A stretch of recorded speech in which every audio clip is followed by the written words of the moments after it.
Polisi katika eneo la Dandora wanafanya uchunguzi baada ya wakazi kuwanasa watu waliokuwa wakijifanya wafanyakazi wa Kenya Power na kuomba fedha.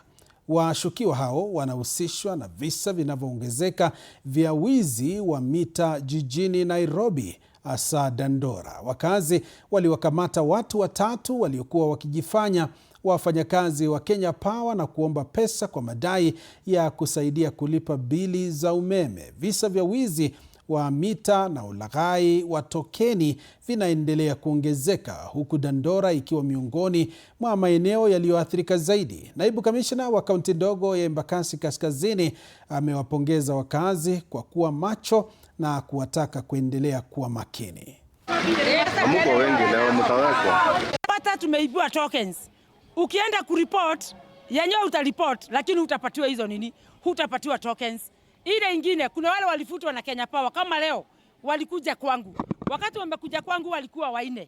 2 wenye wanafanya kazi kwa Kenya Power na 2 wenye walifutwa.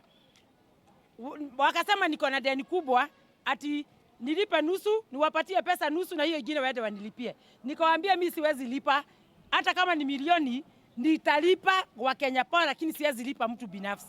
Ningependa kuchukua nafasi hii kushukuru wananchi ambao hivi leo waliweza kuwajibika, wakaweza kutia kunasa washukiwa ambao huwa tunashuku kwamba wanashiriki katika wizi wa token meters za Kenya Power, zile za stima ambayo wananchi hutumia katika maploti zao.